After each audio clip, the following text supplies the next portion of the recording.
Nós vamos agora, nesse momento, assistirmos um vídeo juntos, né? E que nos fará a apresentação dessa nova série de lições. Convido todos vocês a estarem assistindo conosco.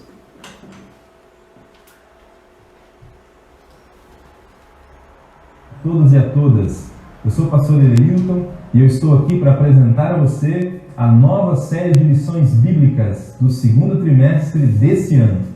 É uma série de lições com base no Evangelho de Mateus, com o título Deus Conosco.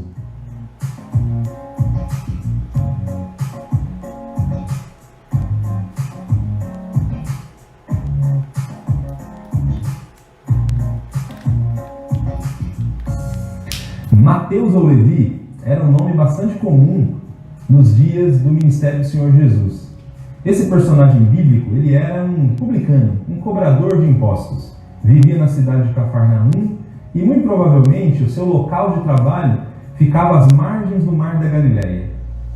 Por Cafarnaum ser uma cidade estratégica no ministério de Jesus, um lugar onde Cristo realizou inúmeras atividades e ações do seu ministério, é bem possível que Mateus conhecia Jesus. Ele deve tê-lo visto operando algum milagre, proferindo algum sermão, enfim, Mateus deve ter tido algum contato com o Senhor Jesus.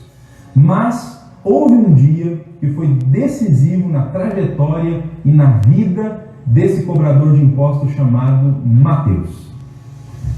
Um dia em que Mateus foi para o seu trabalho, foi para a sua coletoria e recebeu uma visita ilustre, o Senhor Jesus. Jesus apareceu no meio das atividades cotidianas de Mateus e lhe fez um convite: segue-me. A Bíblia Sagrada diz que imediatamente Mateus se levantou e seguiu o Senhor Jesus Cristo.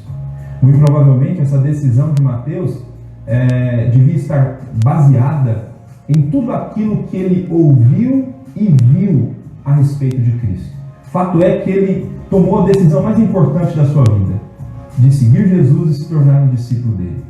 A Bíblia diz que Mateus decidiu fazer um banquete depois de ter tomado essa decisão, um banquete para os seus amigos publicanos, para apresentar a eles o Senhor Jesus, o seu novo amigo. E Cristo estava lá nessa festa na casa de Mateus. Quando Jesus escolheu os seus 12 apóstolos, aqueles a quem ele deu autoridade para expulsar demônios, para realizar curas, para pregar o Evangelho, Mateus estava entre o grupo escolhido.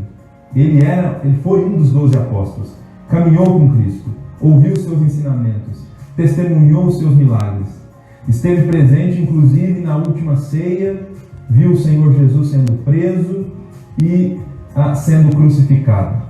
Além disso também, junto com os outros apóstolos, Mateus também testemunhou a ressurreição do Senhor Jesus Cristo. Ele é um daqueles que testemunhou que Jesus está vivo. E Jesus vivo fez um chamado para os seus discípulos, que inclusive Mateus registrou e eu gostaria de ler para você.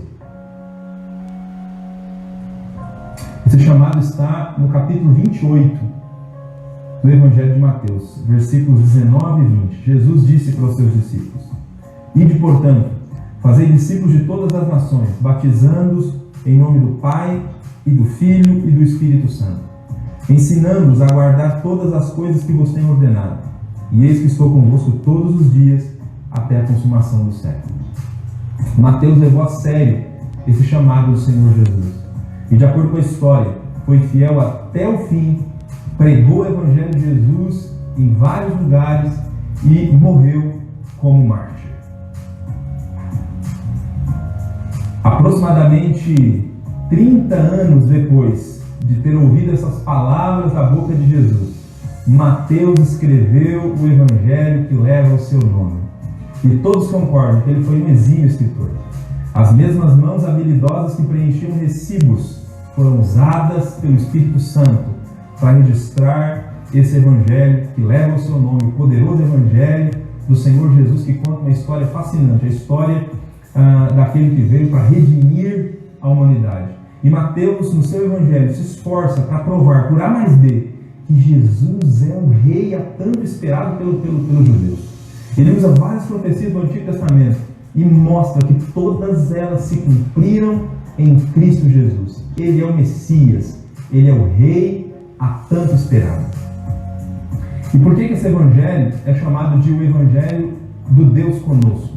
Você já deve ter percebido, ao ler Mateus, que no capítulo 1 desse evangelho, versículo 23, Jesus é apresentado como Emanuel, o Deus conosco, o Deus que viria para morar e para habitar com a humanidade.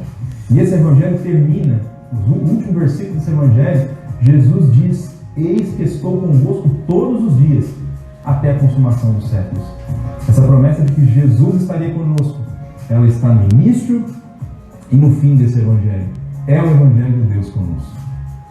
Nós esperamos em Cristo Jesus que essa série de estudos, essas 13 lições, elas sejam edificantes para a sua vida. Nós esperamos que, ao estudar o evangelho de Mateus, a sua fé seja fortalecida e você se admire e glorifique ainda mais o Senhor Jesus, o nosso Rei, o Deus conosco. Bons estudos e que Deus nos abençoe.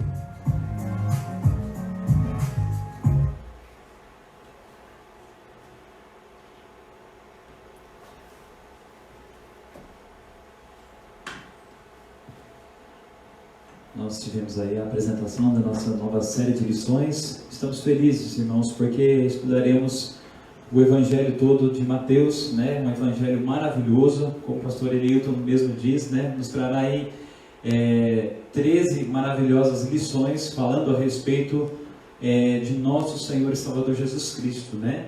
E a primeira lição que estaremos estudando no dia de hoje é a família do rei. Conheceremos então a respeito da família de nosso Senhor Jesus Cristo, a sua origem, a sua descendência.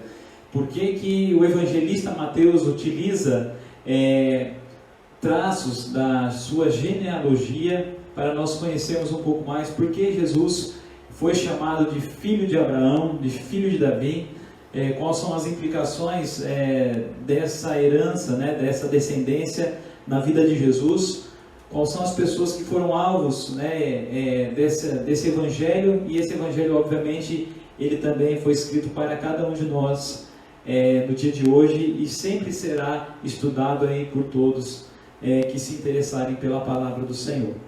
Então, lição de número 1, no dia 4 de abril de 2020, a família do rei.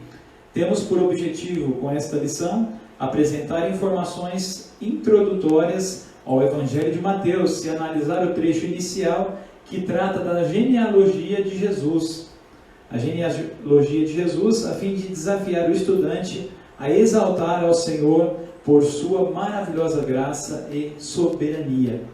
O texto base da nossa lição de hoje já foi lido, né? Mateus capítulo 1, versículo 1. Registro da genealogia de Jesus Cristo, filho de Davi e filho de Abraão. Para que todos nós possamos aí nos inteirar, né? Eu creio que todos conhecem o termo genealogia. Genealogia é o estudo, né, das famílias, é o estudo da árvore genealógica de cada indivíduo, de cada ser humano, trazendo aí o conhecimento da sua família, dos seus antepassados, né, todos os seus parentes, para que, munido desse conhecimento, as pessoas saibam, né, quais são os seus antepassados, quais são os seus parentes mais próximos e também mais distantes. A introdução da lição, ela se inicia com uma promessa, uma mensagem, uma garantia tão maravilhosa. Diz assim: estamos iniciando mais uma série de lições bíblicas, cuja base de estudo será o Evangelho de Mateus. O título escolhido foi Deus Conosco.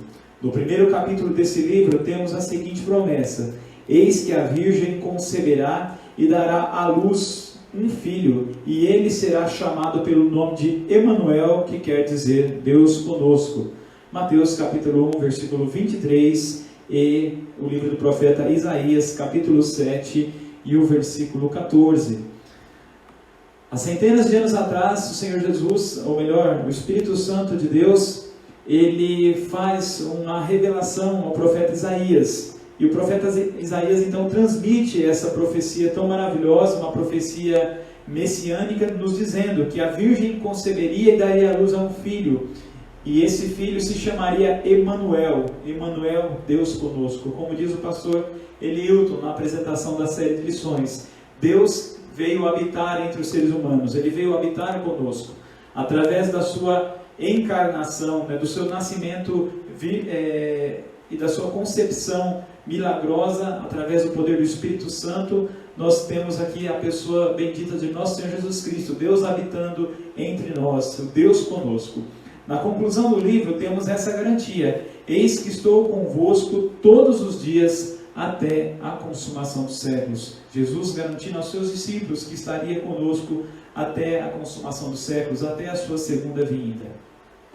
E nós vemos que, segundo o Evangelho de Mateus, Jesus é o Deus conosco, que veio morar entre os seres humanos e continuará com seus discípulos até o fim.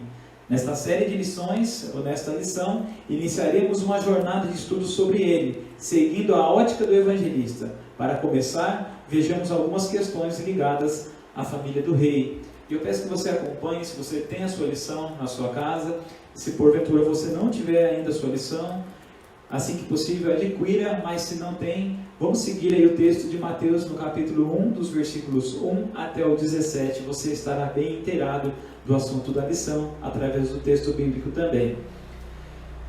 A lição foi dividida, como nós todos já somos familiarizados, em dois tópicos, o tópico de número 1, de olho no texto, e depois teremos o tópico de número 2, de olho na vida. E no nosso primeiro tópico, de olho no texto, nós teremos aí 3 itens. O primeiro item, conheceremos um pouco a respeito do autor da lição. O segundo item, conheceremos o propósito da lição. E o terceiro item, conheceremos então a genealogia de nosso Senhor Jesus Cristo. Nós vamos fazer mais uma pequena leitura da introdução do primeiro tópico, que diz assim: como estamos iniciando uma jornada de estudos no Evangelho de Mateus, nessa parte da lição faremos uma apresentação do autor do Evangelho e do seu principal propósito com a escrita. Além disso, faremos uma análise dos primeiros versículos que tratam da genealogia de Jesus. Qual a importância desse versículo em relação ao Evangelho? Vejamos. Então vamos estudar aí todos os itens e também as perguntas. Eu te convido para estar juntamente conosco nesse momento, com a sua Bíblia e com a sua lição aberta. O primeiro tópico, o primeiro item, o autor. A primeira pergunta nos diz assim: depois de ler Mateus 9, versículos 9 a 13, Mateus 10, versículos 1 a 4 e Atos 1, os versículos 13 e 14, o item 1 do comentário anterior, fale um pouco sobre Mateus, o autor do Evangelho. Já foi dito aqui pelo pastor também Eliilton, a respeito da pessoa de Mateus. Mateus, ou Levi, como ele mesmo disse, era um nome comum da época, Nós vemos que Mateus, ele era um publicano. O publicano era um responsável pela coleta dos impostos no tempo, nos tempos em que Jesus nasceu, lá em Jerusalém. Trabalhava na coletoria dos impostos. Os publicanos, geralmente, eles não eram muito bem quistos para os seus irmãos, para os seus patrícios, Não eram muito bem quistos, porque ele era um judeu que era designado pelo Império Romano para cobrar o imposto dos seus irmãos, dos seus patrícios. Mas, ao invés deles cobrarem somente aquilo que era devido, muitos deles faziam aí seus esquemas, faziam as suas corrupções, cobravam muitas vezes a mais os impostos dos seus irmãos, desviavam os impostos também que eram recolhidos pelos seus irmãos. Enfim, o publicano ele era uma pessoa mal vista dentro de Israel. Como nós já ouvimos o pastor, Levi ou Mateus, ele morava numa cidade chamada Cafarnaum. Cafarnaum veio ser uma cidade estratégica dentro do ministério de nosso Senhor Salvador Jesus Cristo. E como já foi dito, obviamente Mateus já havia ouvido falar de Jesus Cristo, dos seus atos maravilhosos, dos seus milagres maravilhosos, de tudo aquilo que Jesus havia falado, ensinado, pregado. Obviamente, Levi, como sendo uma pessoa envolvida na sociedade, né, um trabalhador ali envolvido com outras pessoas, deve ter ouvido falar muito a respeito de Jesus. Mas, como já foi dito, num dado momento, Jesus Cristo passando pela coletoria, vê então Mateus sentado na coletoria e faz o seguinte chamado: segue-me. Jesus simplesmente ele faz esse chamado simples, direto, objetivo para a pessoa de Mateus. E Mateus, numa atitude muito maravilhosa, mostrando realmente um desprendimento, mostrando que realmente ele estava desejoso de ter uma nova vida, uma vida pautada pelo Evangelho de nosso Senhor Jesus Cristo. Então ele deixa tudo para trás, ele deixa o seu trabalho, ele deixa os seus afazeres e então começa a seguir o Mestre Jesus. Uma atitude maravilhosa, uma atitude que mostra um desprendimento, que nos mostra então aí ele se desligando de tudo aquilo que o cativava, né, de tudo aquilo que o prendia, se desligando das coisas do mundo, podemos dizer assim, e dando ouvidos à voz de Jesus. Como já foi dito, ele então, numa atitude de muito contentamento, satisfação e alegria, promove então um banquete no seu lar. Promovendo assim esse banquete, esse jantar, ele chama muitos dos seus amigos, muitos deles publicanos, muitos deles considerados como pecadores. E também sabemos pela história que muitos fariseus também estiveram presentes nesse jantar. Mas principalmente o convidado mais especial, o convidado principal estava presente no seu jantar, que era a pessoa bendita de nosso Senhor Jesus Cristo, como nós já temos visto, o Deus conosco. Ele estava ali reunido com Levi, reunido ali com Mateus. Então nós vemos ali que Jesus então começa a interagir com aqueles homens. Vemos ali uma crítica pesada e Jesus simplesmente diz para aqueles homens: o médico ele veio para curar aqueles que estavam enfermos. Os sãos não precisam de médicos, mas sim aqueles que estão enfermos precisam de ser curados. E nós vemos que Mateus experimentou todas essas lindas histórias, ele teve todas essas experiências, como já foi dito. Ele foi chamado para ser um dos 12 apóstolos, esteve com Jesus, ele foi comissionado pelo Senhor Jesus Cristo, foi enviado pelo Senhor Jesus Cristo, ele foi testemunha da última ceia, como já foi dito, ele foi testemunha da morte, da crucificação, da ressurreição de nosso Senhor Jesus Cristo, foi testemunha, obviamente, da ascensão, da volta de nosso Senhor Jesus Cristo ao céu, e também ele foi testemunha e participante do dia de Pentecostes, quando Jesus Cristo então diz aos seus discípulos: vão até Jerusalém, ficai lá até que do alto vocês sejam revestidos de poder. Então também Mateus, ele teve essa experiência maravilhosa, recebeu o batismo com o Espírito Santo, recebeu o poder de Deus, é um apóstolo e também foi um grande missionário e, como já foi dito, morreu servindo ao Senhor como um mártir, como uma testemunha fiel de nosso Senhor e Salvador Jesus Cristo. Então aqui está um panorama da vida de Mateus, desse homem que foi usado pelo Espírito Santo para nos trazer esse evangelho maravilhoso que leva o seu nome.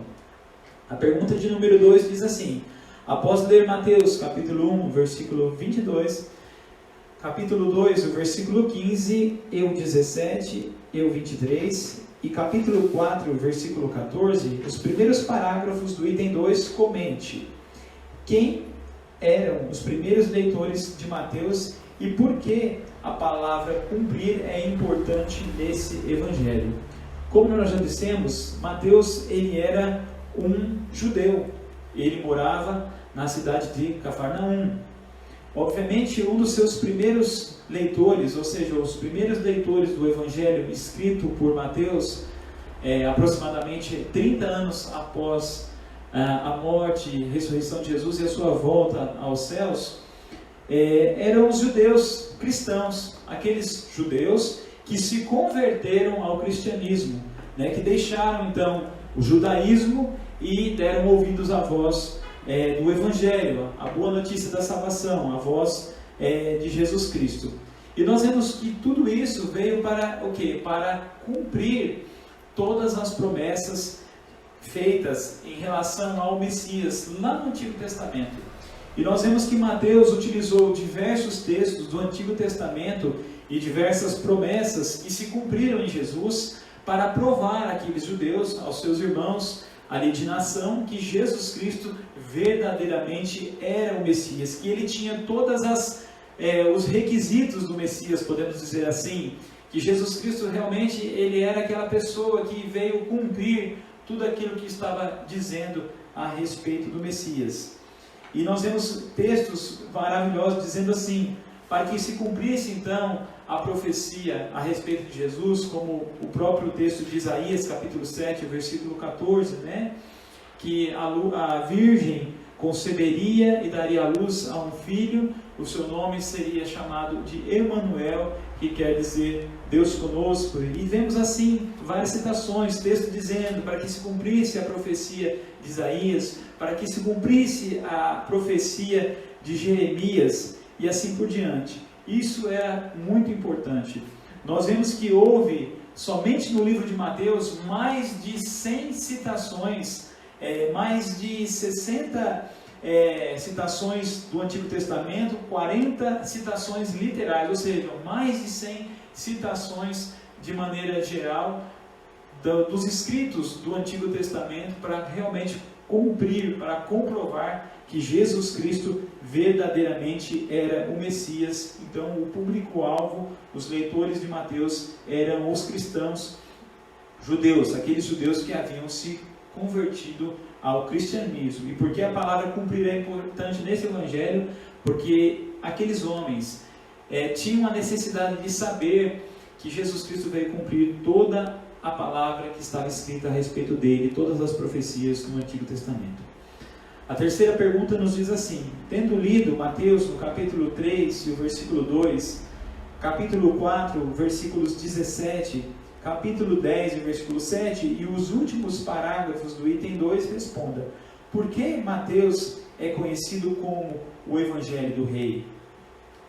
Mateus é conhecido como o Evangelho do Rei, diferentemente de Marcos, que é conhecido como o Evangelho do Servo, mas Mateus é conhecido como o Evangelho do Rei porque nos mostra e nos traz a confirmação da chegada do reino dos céus.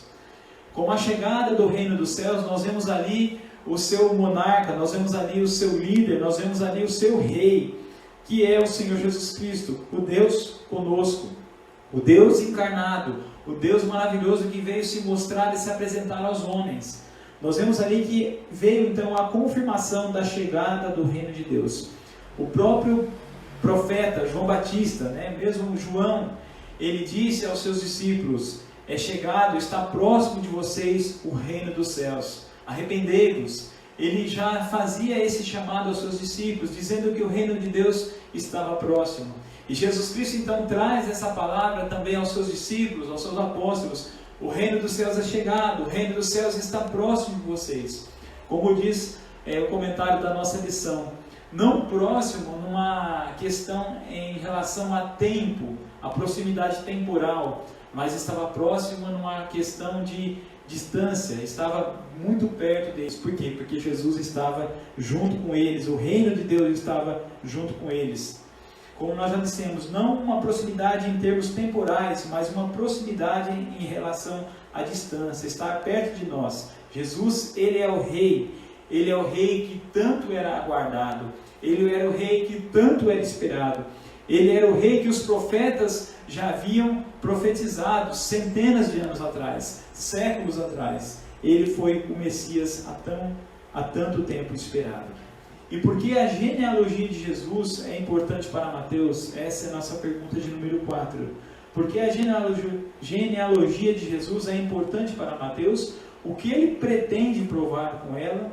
Nós lemos a resposta em Mateus, capítulo 1 e o versículo 1 e os versos 16 e o verso 17. Porque nos mostra, irmãos, que Jesus verdadeiramente era um judeu autêntico. Ele realmente era um israelita. As profecias mostravam que o Messias viria de Israel, viria dos judeus, que o Salvador viria dos filhos de Israel. E nós vemos aqui que Jesus ele recebe 2 títulos, no capítulo 1 e o versículo 1. Filho de Abraão e filho de Davi. Nós vemos que para os judeus, para os israelitas, daquele contexto, era muito importante saberem que eram descendentes de Abraão. Eles tinham até mesmo um certo orgulho em dizer que eram descendentes de Abraão, que eram filhos de Abraão. Porque nós vemos em algumas conversas de Jesus com os próprios fariseus, os fariseus se gabavam de dizer: nós somos filhos de Abraão. Até uma dessas conversas, Jesus chama a atenção deles e diz para eles: olha, até mesmo dessas pedras, Deus ele pode levantar filhos a Abraão. Então nós vemos que era importante para os judeus que haviam se convertido ao cristianismo saber e conhecer, porque o Messias seria um descendente direto de Abraão. Sabedor o que? Das promessas que Deus havia feito para Abraão. Abraão, eu farei de ti uma grande nação, e todas as famílias da terra serão abençoadas em ti, Abraão. Então nós vemos ali a confirmação que Jesus Cristo ele era um judeu autêntico, por isso nós vemos filho de Abraão. E filho de Davi é porque Jesus pertencia à linhagem davídica, porque nós vemos também que Deus havia feito uma promessa a Davi, que o reino de Davi seria estendido de geração em geração, e que seria um reino sem fim. O porquê? Porque apontava para o Messias, dizendo que o Messias seria um descendente direto de Davi, do grande rei Davi. E nós vemos que em muitos momentos Jesus Cristo foi chamado de filho de Davi. Nós vemos o cego mesmo, quando clamava a Jesus: Jesus, Jesus, filho de Davi, tem compaixão de mim, tenha misericórdia de mim. Então nós vemos aqui que Jesus Cristo era um descendente direto do rei Davi, provando-nos o quê? Que ele era também o Messias prometido, porque da linhagem de Davi sabemos que viria o grande e poderoso Messias. Então nós vemos aqui que a genealogia de Jesus foi muito importante para provar para os judeus que Jesus Cristo era da linhagem abraâmica e também era da linhagem davídica, que ele verdadeiramente era o Messias. Sabendo disso, irmãos, Jesus Cristo é o nosso Senhor. O seu reino já foi inaugurado, o seu reino já está próximo de nós, porque ele está próximo de nós. E nós aguardamos ansiosamente o dia que Jesus Cristo virá nos buscar.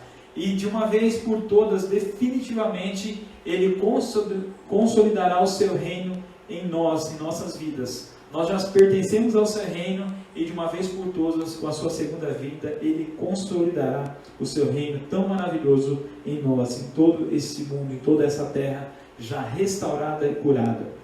Vamos para o segundo tópico, que nos diz assim: de olho na vida. Maravilhemo-nos com a graça de Deus.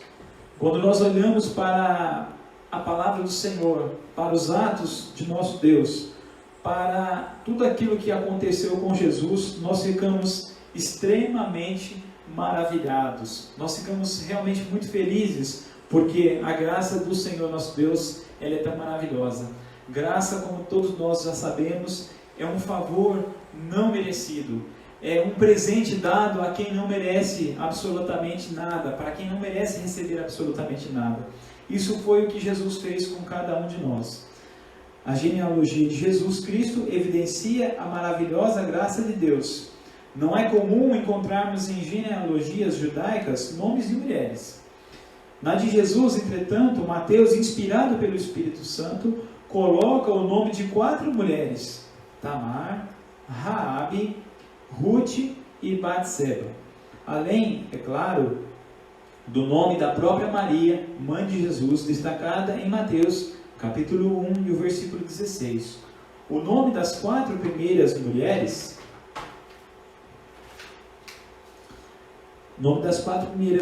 da lista, 3 eram gentias, ou seja, 3 eram não pertencentes diretamente à linhagem de Israel. E uma associada a um gentil, conforme nós lemos em 2 Samuel, capítulo 11, versículo 3, evidencia que a graça de Deus é para todos os povos. Ele quer salvar a todas as pessoas, a todos. Além disso, muitas dessas mulheres fizeram coisas reprováveis, mas mesmo assim, Mateus não tentou esconder esses nomes para debaixo do tapete. Ele as destaca. A verdade é que a genealogia mostra que Jesus veio para salvar pessoas imperfeitas. Tanto elas como nós carecemos deste tão maravilhoso Salvador. Louvemos a Deus por nos alcançar por sua graça. Aí a pergunta que é feita a nós: é possível aprender algo sobre a graça de Deus olhando para a genealogia de Jesus?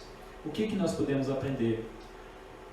Só desse fato, irmãos, de o Espírito Santo ter inspirado Mateus e mostrar na genealogia de Jesus o nome de 4 mulheres, já nos mostra a sua graça maravilhosa sendo manifestada aos homens. Como já foi dito no comentário da lição, não era costumeiro os judeus que faziam genealogias colocar nome de mulheres, porque essa não era a cultura deles. Eles não tinham essa preocupação em honrar as mulheres, em trazer ali a importância devida às nossas queridas irmãs, às mulheres. Então o que acontecia? Nós vemos que na genealogia de Jesus, nós vemos o nome de 4 mulheres. Nós vemos ali o nome de Raabe, nós vemos o nome de Ruth, nós vemos o nome ali de Tamar, nós vemos o nome ali de Batseba.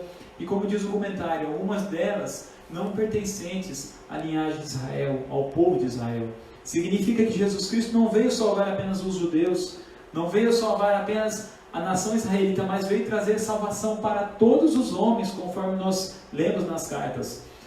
Nós vemos que Jesus Cristo ele veio trazer a sua salvação que se estendeu a cada um de nós. E vemos que ele usa pessoas imperfeitas, como eu e você. Pessoas que têm as suas dificuldades, que têm as suas debilidades, mas que têm um desejo sincero no coração de agradar ao Senhor, de fazer a vontade do Senhor, de andar com Deus. E nós vemos que, na verdade, Jesus Cristo ele veio o quê? Para aqueles que carecem da sua salvação. Assim como ele disse aos fariseus, lá no jantar, na casa de Mateus: os sãos não precisam de médicos. Eu vim para aqueles que estão doentes, ou seja, eu vim para salvar aqueles que haviam se perdido. Agora, o item 2 do segundo tópico diz assim: alegremo-nos com a soberania de Deus. Diz assim: estudando a genealogia de Jesus, é impossível não se maravilhar também com a soberania de Deus. Há nomes mais conhecidos na história bíblica, como de Abraão, Davi, Salomão, Ezequias, etc. Outros nomes pouco conhecidos, como Nasson, Abiú, Aquim, nomes de pessoas que fizeram aquilo que era bom aos olhos do Senhor, e também há nomes de pessoas que fizeram o que era mal aos olhos do Senhor. Contudo, é impossível não notar, olhando para esses nomes, a mão da providência divina. Então nós vemos que a mão do Senhor, a mão da providência divina, esteve sempre no comando e no controle de todas as coisas. Deus trabalhou durante toda a história para que na plenitude dos tempos, conforme nós vemos registrado na palavra do Senhor, Jesus, que se chama o Cristo, nascesse. Mateus capítulo 1, verso 16, e Gálatas capítulo 4 e o versículo 4. A história não é acéfala, ou seja, a história não perde a sua memória. Ela não é negligente na memória. Há um Deus em missão, agindo para restaurar todas as coisas. Confiemos em sua soberania, inclusive em relação àquilo que acontece em nossa vida. Confiemos que Ele está conduzindo todas as coisas a bom termo.